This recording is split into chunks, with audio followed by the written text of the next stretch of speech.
Yeah, I wanted to win the game though. But the effort was great. You know, we fought and all that stuff. Um, you know, and that's what we have to do on nights when we are shorthanded. So,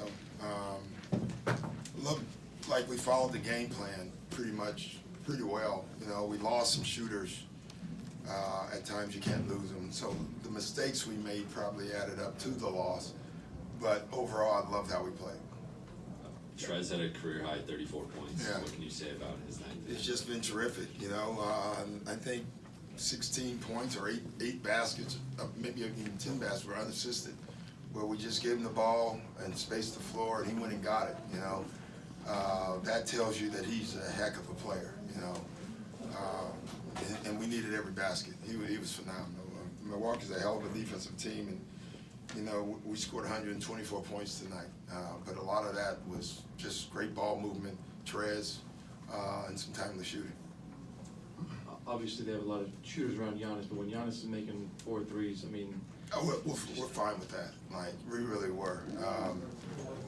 We did a pretty good job early on of keeping them out of the paint. I thought as the game went on in that one stretch with transition, he got us, you know, but overall, you know, he's a beast. He really is, and you gotta live with something. And we chose to live with that, and I'm fine with that. He got comfortable, and give him credit. Like, you watch him every night before the games, whenever they show him, he works on it. You know, he takes his job seriously. You know, and so good for him. Coach, can you speak about Patrick Beverley in the second half? He came out very fiery. Yeah. He put up 9 points in the third quarter. Yeah. You just talk about that energy. He came It's out just that who he time. is, you know. Chicago kid, you know, I say it every night, you know.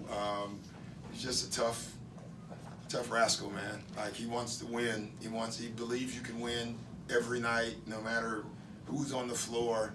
And that spills over to everybody else on the team. Doc, when Jerome's in the game, is the goal for him to run point, or do you want him off the ball more? Well, we didn't have a choice. We didn't have enough guards left, you know. Off the ball more. He kind of went and got the ball. You know what's funny? Like, he was forcing it a little bit, right? I was looking at it, I'd rather have that, you know, because we didn't have any scoring on the floor. Whenever we took Lou off the floor, we struggled a little bit, you know, if we didn't give it to Trez. And, you know, I think there's a lesson in there for him. You know, I haven't watched the film yet, but there will be. But I'd rather have him that way than scared, you know. Coach, you guys had a chance there at the fourth quarter to almost make it into an overtime, but yet, if you just look back at halftime, you guys were trailing by double digits. Yeah. What was the conversation like in the locker room? That we liked where we were at, you know. We felt like we had, you know, just even in that quarter. Remember, we left Corver twice. You know, we just had to stop with the mental breakdowns, and we would get back in the game. I thought the pace was more our pace, and I felt like if we could continue that pace, that we would have a chance to get back in the game.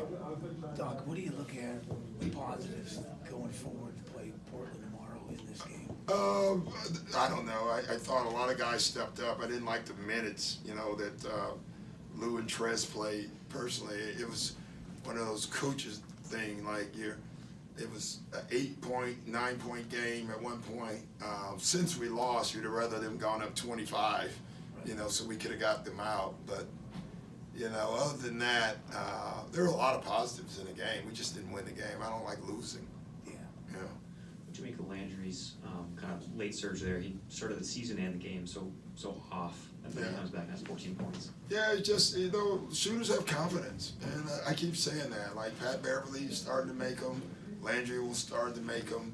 Shooters don't lose. You know, they surge and they'll keep working on it, but they work too hard through their lives probably to be good shooters. They don't just forget how.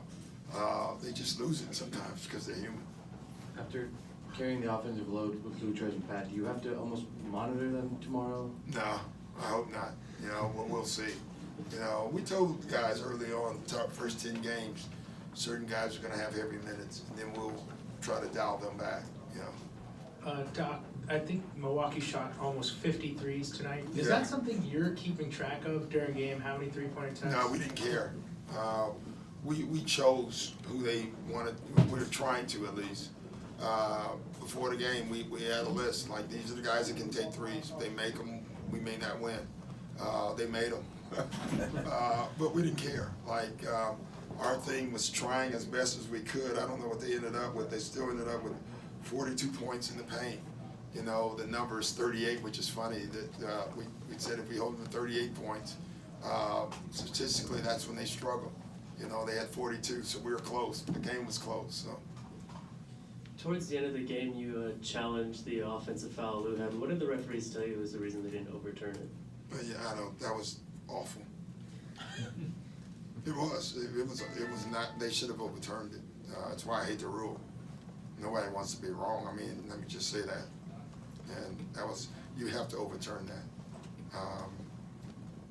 Unless Bledsoe fouled Lou with his face, there was no foul on that play. There was a flop. I think it should have been more of a chance that Bled got a letter from the league about flopping than Bled got fouled. That was awful. And I don't like the rule anyway. I said it up front, and now I like it even less.